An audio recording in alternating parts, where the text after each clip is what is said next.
పంచారామ క్షేత్రాలలో ప్రథమ క్షేత్రంగా విరాజిల్లుతున్న శ్రీ బాల చాముండికా సమేత శ్రీ అమరేశ్వర స్వామివారి దేవస్థానం అమరావతి పల్నాడు జిల్లా కార్తీక మాస నిత్యాభిషేక పథకం.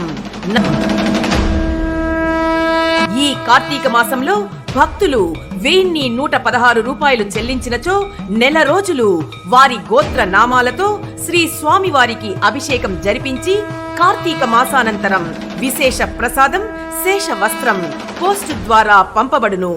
ఆన్లైన్ ద్వారా సొమ్ము చెల్లించుటకు అకౌంట్ వివరములు: State Bank of India, Dharanikota, account number 116185159690, IFSC code SBIN 0005644.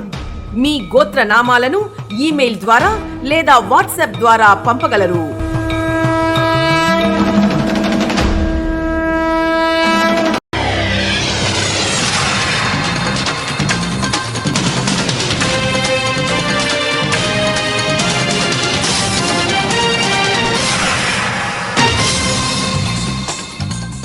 నమస్కారం, సిటీ న్యూస్ కి స్వాగతం. ఈనాటి వార్తా విశేషాలు. పాడి పరిశ్రమ దేశానికి వెన్నెముక వంటిదని సంగం డైరీ పశు వైద్యాధికారి డాక్టర్ కె ప్రసాద్ అన్నారు. బాపట్ల జిల్లా కర్లపాలెం మండలంలోని కర్లపాలెం స్థానిక సంగం డైరీ పాల కేంద్రం దగ్గర ఉచిత పశు వైద్య శిబిరాన్ని స్థానిక సంగం డైరీ వారు ఏర్పాటు చేశారు. ఈ కార్యక్రమానికి స్థానిక సంగం డైరీ అధ్యక్షులు బేతాళం సుబ్బరాజు ఆధ్వర్యంలో వహించారు. ఈ శిబిరంలో సూడి పరీక్షలు, ఎదుకురాని పశువులకు పరీక్షించి ఉచిత మందులను పంపిణీ చేశారు. ఈ కార్యక్రమంలో స్థానిక సంఘం డైరీ కార్యదర్శి J Srinivasarao, doctor Yashwant, doctor Umamaheswararao తదితరులు పాల్గొన్నారు.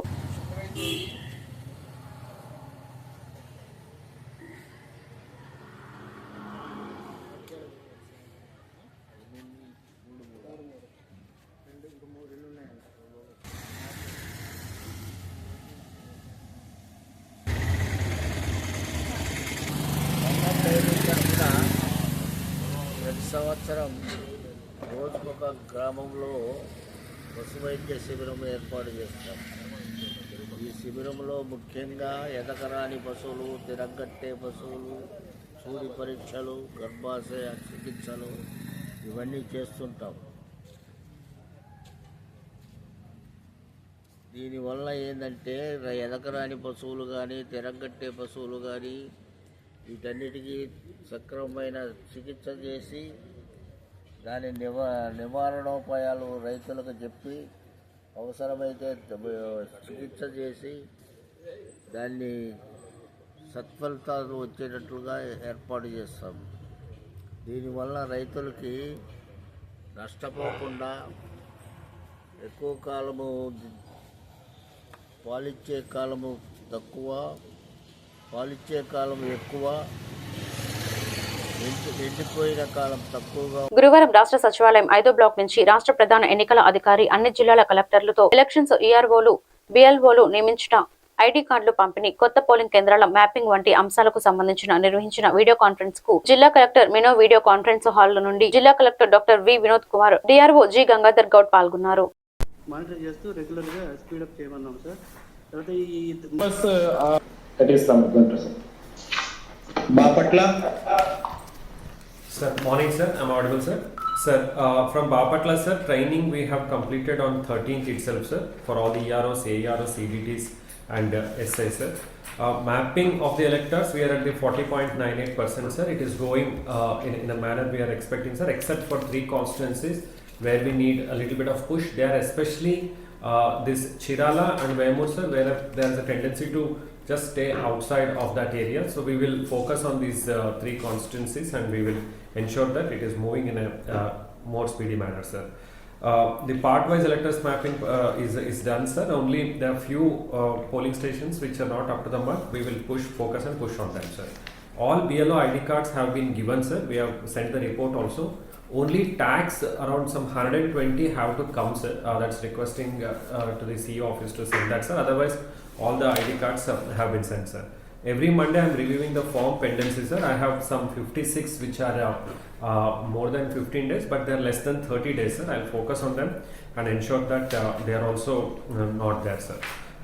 Regarding the appointment of EROs and BLOs sir, the ERO recently one ERO was transferred out, sir. The Vemuru Assembly constituency. We don't have any other deputy collector to propose. Bapatla మండలం సూర్యలంక పాండురంగాపురం గ్రామంలో మత్స్యకారులు ఈ నెల 28 నుంచి December 6వ తేదీ వరకు వేటకు వెళ్లవద్దని బాపట్ల డీఎస్పీ గోగినేని రామాంజనేయులు సూచించారు. సూర్యలంక ఎయిర్ ఫోర్స్ నుంచి మిసైల్ ఆపరేషన్ జరుగుతుందని మత్స్యశాఖ, రెవెన్యూ శాఖ అధికారులు కూడా మత్స్యకారులకు తెలుపుతున్నారని చెప్పారు. 28వ తారీఖు నుంచి డిసెంబర్ 6వ తారీఖు వరకు సూర్యలంకలో ఉన్నటువంటి ఎయిర్ ఫోర్స్ స్టేషన్లో మాక్ డ్రిల్ కార్యక్రమం, మిసైల్ ఫైరింగ్ స్టేషన్ కార్యక్రమాలు జరుగుతున్నాయి. కానీ సముద్రంలోకి ఫిషర్మెన్ ఎవరు కూడా ఫిషింగ్ కోసం వెళ్ళొద్దని తెలియపరుస్తున్నాం. ఎందుకంటే ఈ మిసైల్ శకలాలు కానీ ఏదైనా కానీ పడి ప్రాణ నష్టం జరిగే అవకాశం ఉంది. కాబట్టి ఎవరు కూడా సూర్యలంక స్టేషన్ నుంచి పాండురంగాపురం వరకు ఎటువంటి సంచారం కానీ, గేదెలు కానీ, మనుషులు కానీ ఇటువంటి సంచారం కూడా నిషేధించబడింది. అలాగే సముద్రంలో కూడా ఫిషింగ్ చేయడానికి కూడా అందరినీ కూడా నిషేధించబడింది. ఇది రెవెన్యూ డిపార్ట్మెంట్ ద్వారా, ఫిషింగ్ డిపార్ట్మెంట్ ద్వారా ఈ ప్రాంత ప్రజలందరికీ కూడా తెలియపరిచి ఎటువంటి అవాంఛనీయ సంఘటనలు జరగకుండా చూడాలని కోరుకుంటున్నాం. అలాగే చుట్టుపక్కల ప్రాంతాలన్నీ కూడా ప్రయాణించే వారిని, వచ్చేటువంటి టూరిస్టులందరినీ కూడా చెక్ పోస్టులు ఏర్పాటు చేసి అందరినీ కూడా చెక్ చేయడం, ఎటువంటి ఇబ్బంది లేకుండా చేసుకోవడం జరుగుతుంది. పెన్షన్ తీసుకునే ప్రతి ఒక్కరూ ఈ నెలాఖరు లోపు అనగా నవంబర్ 30వ తారీఖు లోపు మీ బ్యాంకులోను లైఫ్ సర్టిఫికేట్ ను జమ చేయకపోతే డిసెంబర్ నెల నుండి పెన్షన్ ఆగిపోతుందని ఆంధ్రప్రదేశ్ రాష్ట్ర మాజీ సైనిక సంక్షేమ సంఘం రాష్ట్ర అధ్యక్షులు తాండ్రా సాంబశివరావు తెలియజేశారు. ఈ సందర్భంగా రాష్ట్ర అధ్యక్షులు తాండ్రా మాట్లాడుతూ ఇదే మాదిరిగా రాష్ట్ర వ్యాప్తంగా ఆంధ్రప్రదేశ్ రాష్ట్ర మాజీ సైనిక సంక్షేమ సంఘానికి అనుబంధంగా ఉన్న అసోసియేషన్లలో లైఫ్ సర్టిఫికేట్లను జమ చేస్తున్నారు కనుక రాష్ట్ర వ్యాప్తంగా ఇంకా మిగిలి ఉన్న మాజీ సైనికులు, మాజీ సైనికుల కుటుంబం సభ్యులు మరియు కేంద్ర రాష్ట్ర ప్రభుత్వాల పెన్షనర్లు అందరూ ఈ అవకాశాన్ని సద్వినియోగం చేసుకోవాలని పిలుపునిచ్చారు. ఆంధ్రప్రదేశ్ రాష్ట్ర వ్యాప్తంగా ఉన్నటువంటి పెన్షనర్లందరికీ, మాజీ సైనికులకు, మాజీ సైనికుల కుటుంబ సభ్యులకు, అదేవిధంగా పెన్షనర్లందరికీ కూడా నమస్కారాలండి. ఈరోజు ఆంధ్రప్రదేశ్ రాష్ట్ర మాజీ సైనిక సంక్షేమ సంఘం తరపున, రాష్ట్ర కమిటీ తరపున మరి ఒక ముఖ్యమైనటువంటి విషయాన్ని తెలియజేయడం కోసం మీ అందరూ ముందుకు రావడం జరుగుతుంది. ముఖ్యంగా ప్రతి పెన్షనర్ కూడా, అది స్టేట్ గవర్నమెంట్ అయినా, సెంట్రల్ గవర్నమెంట్ అయినా, ప్రతి పెన్షనర్ కూడా ఈ నవంబర్ నెలాఖరు లోపులో లైఫ్ సర్టిఫికేట్, జీవన ప్రమాణ పత్రం ఇవ్వవలసి ఉంటుంది. దానిని గుర్తుంచుకొని ప్రతి ఒక్కరు కూడా మీ పెన్షన్ని ఆగకుండా చేసుకోవాలంటే ప్రతి ఒక్కరు కూడా కష్టం అనుకోకుండా, ఇబ్బంది అనుకోకుండా, తెలియదు అనుకోకుండా లైఫ్ సర్టిఫికేట్ ఇవ్వాల్సినటువంటి అవసరం ఉందని చెప్పి మా స్టేట్ కమిటీ తరఫున తెలియజేస్తున్నామండి. ఈ యొక్క లైఫ్ సర్టిఫికేట్ని ఆంధ్రప్రదేశ్ రాష్ట్ర మాజీ సైనిక సంక్షేమ సంఘానికి అనుబంధంగా ఉన్నటువంటి 26 జిల్లాలలో ఉన్నటువంటి యూనియన్లు, ప్రతి యూనియన్లో కూడా మరి ఈ యొక్క లైఫ్ ఎర్రం చినపల్లి రెడ్డి ఎత్తిపోతల పథకం వినియోగంలోకి రావాలంటే భూసేకరణ తప్పనిసరిగా జరగాలని జిల్లా collector doctor V Vinod Kumar తెలిపారు. ఎర్రం చినపల్లి రెడ్డి ఎత్తిపోతల పథకం భూసేకరణపై గురువారం స్థానిక కలెక్టరేట్ లో ఆయన సమావేశం నిర్వహించారు. ఎత్తిపోతల పథకానికి భూములిచ్చిన రైతులందరికీ న్యాయం జరిగేలా చూస్తానని కలెక్టర్ అన్నారు. చట్టం నిబంధనలను అనుసరించి రైతులకు మేలు చేయడానికి యాంత్రాంగం ఉందన్నారు. ఈ పథకం కింద 340.23 ఎకరాల భూసేకరణ పెండింగ్ లో ఉందన్నారు. కొలసపాడు మండలం పమిడిపాడు రెవెన్యూ గ్రామం పరిధిలో భూసేకరణకు 2011 సంవత్సరంలోనే అధికారికంగా ప్రకటన జారీ అయిందన్నారు. 2013 భూసేకరణ సవరణ చట్టం ఆధారంగా నష్టపరిహారం ఇవ్వాలని రైతులు కోర్టును ఆశ్రయించడంతోనే పెండింగ్ లో ఉందన్నారు.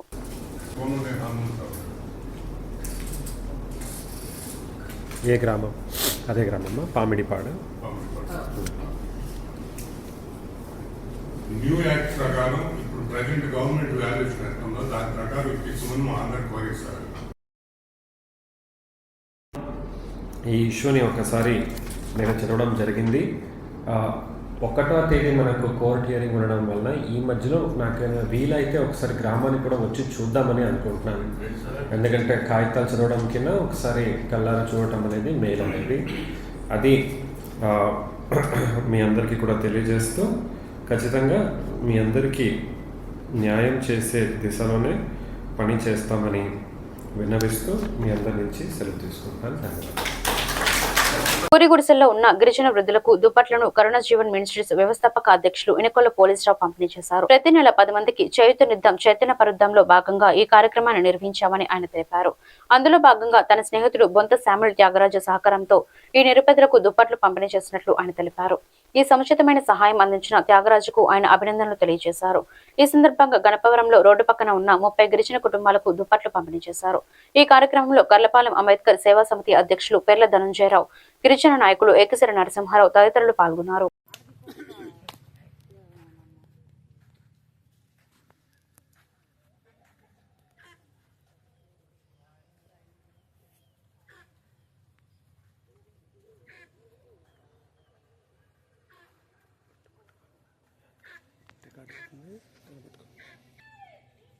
మరి ఈరోజు సమయోచితమైన సహాయాన్ని అందించిన త్యాగరాజుకు మరొకసారి ధన్యవాదాలు చేస్తూ మరి మీతో పాటుగా మరి ఈ కార్యక్రమంలో మాకు సహకారంగా వచ్చిన ధనంజయ్ గారికి, నరసింహరావు గారికి మా ధన్యవాదాలు తెలియజేస్తున్నాం. మరి మీ పిల్లలను కూడా జాగ్రత్త చదివించుకోండి. ఎందుకంటే ఇప్పుడు ఆ అమ్మాయి ఎట్లా ఉంది, చక్కగా ఉంది. ఎందుకని చదువుకుంది కాబట్టి. నరసింహరావు వాళ్ళ అమ్మాయి చెప్తున్నా. మరి అలాగే మీ పిల్లలు కూడా భవిష్యత్తు బాగుండాలంటే చదువు ఒకటే. 10 తరాల నుంచి వస్తున్న పేదరికము, వినమ్మా, 10 తరాల నుంచి వస్తున్న పేదరికము పోవాలంటే పోగొట్టేది ఒక చదువు మాత్రమే, ఒక విద్య మాత్రమే. అలాంటి చదువుని మీ పిల్లలకి చదివించండి జాగ్రత్తగా. మీరు కూడా ప్రయోజకులు కావాలి, అందరూ కూడా బాగుండాలి. మంచి సమాజము, సమసమాజ స్థాపనకు మరి అందరూ రావాలంటే మీరందరూ మీ పిల్లల్ని చదివించినప్పుడు మాత్రమే అది సాధ్యమవుతుంది. కాబట్టి ఈ చేసే సహాయం కొంచెమే, కానీ మా ఉద్దేశం ఏంటంటే ప్రతి నెల 10 మందికి చేయూతనిద్దాం, చైతన్యపరచడం ముఖ్యం. మాకు మీ ఇచ్చిన సహాయం కొద్ది కాలం పనిచేయచ్చు, కానీ మేము చెప్పిన మాటలు గుర్తుపెట్టుకొని మీరు చక్కగా చదివించుకొని మీ స్థితిగతులు మార్చుకోవాలని ఈ సందర్భంగా తెలియజేస్తున్నాం. నగరికల్లు మండలం నర్సింగపాడు గ్రామం రైతు సేవా కేంద్రంలో ధాన్యం కొనుగోలు కేంద్రాన్ని ఎమ్మెల్యే కన్నా లక్ష్మీనారాయణ, జీడీసీఎంఎస్ చైర్మన్ వడ్డను హరిబాబు కలిసి ప్రారంభించారు. తరువాత ఇంటింటికి తిరిగి రైతు సంక్షేమ పథకాల గురించి వివరించారు. ఎమ్మెల్యే మాట్లాడుతూ ఇప్పుడు ప్రభుత్వం రైతుల పక్షాన నిలుస్తోందని, ధాన్యం అమ్మడంలో ఎలాంటి ఇబ్బందులు లేకుండా పూర్తి పారదర్శకత విధానాన్ని అమలు చేస్తున్నామని చెప్పారు. ఈ కార్యక్రమంలో అధికారులు, నాయకులు, కార్యకర్తలు పాల్గొన్నారు.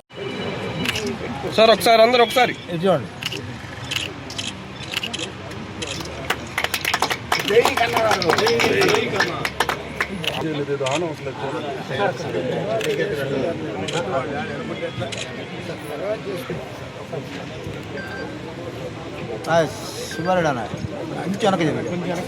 కొంచెం వెనక జరిగితే మొత్తం వస్తుంది.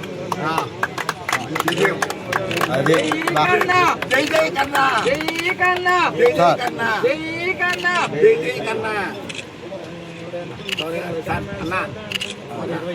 మాచర్ల మండలం చింతల తండాలో మాచర్ల శాసనసభ్యుడు జూలకంటి బ్రహ్మానందరెడ్డి ఆధ్వర్యంలో రైతన్న మీకోసం కార్యక్రమాన్ని నిర్వహించారు. ఎమ్మెల్యే బ్రహ్మారెడ్డి ఇంటింటికి వెళ్లి రైతులకు కరపత్రాలను అందించి అవగాహన పరిచారు.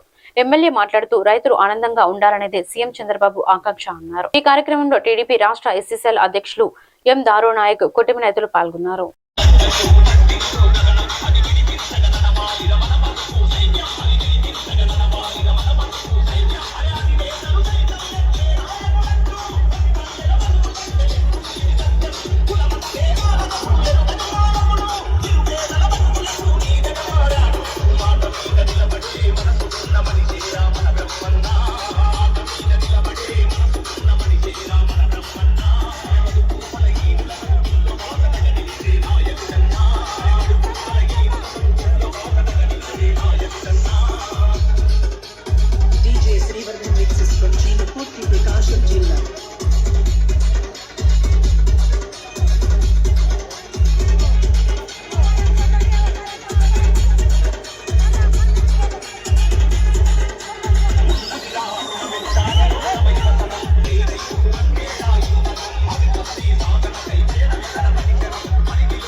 అందరి చూడండి ఒకసారి.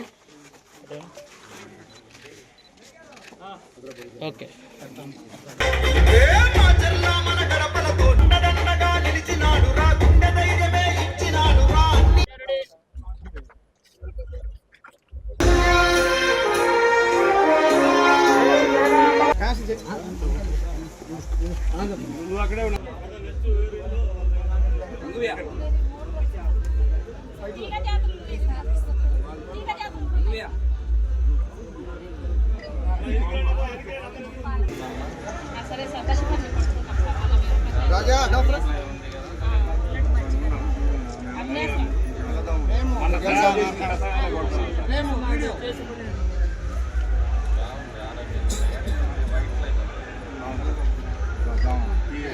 పల్నాడు జిల్లా గురిజాల నియోజకవర్గం దాచేపల్లి మార్కెట్ యార్డ్ లో దాచేపల్లి మరియు గురిజాల మండలాలకు సంబంధించిన స్కూల్ బస్సులకు సంబంధించి డాక్యుమెంట్స్, బస్ కండిషన్స్ అన్నింటినీ తనిఖీ చేపట్టారు. ఈ తనిఖీల్లో భాగంగా గురిజాల డీఎస్పీ జగదీష్, పల్నాడు జిల్లా district transport officer G Sanjeev Kumar, Macherla motor vehicle inspector Gurazala CIA Bhaskar Rao, ఎస్ఐలు ఉన్నారు. ఈ సందర్భంగా డీఎస్పీ జగదీష్ మాట్లాడుతూ ప్రైవేట్ స్కూల్ యాజమాన్యం ఒక బుక్ ను ఏర్పాటు చేసుకుని ఖచ్చితంగా బస్సు బయలుదేరే సమయంలో డ్రైవర్ బస్ కండిషన్స్ రాయాలని, లేని పక్షంలో ఒకవేళ ఏదైనా ప్రమాదం జరిగితే సంబంధిత యాజమాన్యం డ్రైవర్ పై తగిన చర్యలు తీసుకుంటామని హెచ్చరించారు. వీల్లో ఉండాలి. వీల్లో ఉన్న తర్వాత మనం దీనికి ఎప్పుడైనా ఫైర్ దగ్గరికి వెళ్ళకుండా బాగా ఎక్కుపెట్టి అంటే గురిగా చూసుకొని ఈ పుల్ల లాగేసుకోవాలి. లాగేసుకోవాలి. లాగేసుకుని బాగా షేక్ చేసుకుని ఒకసారి డబ్బులు తీసేస్తే వెళ్ళిపోతుంది.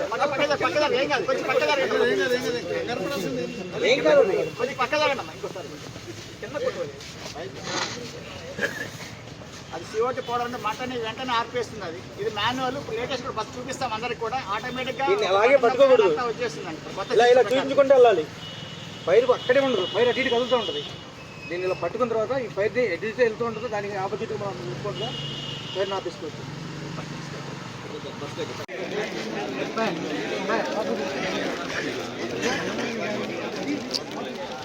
ఈ వార్తలు ఇంతటితో సమాప్తం. మరొక బులెటిన్ లో మళ్ళీ కలుద్దాం. నమస్కారం.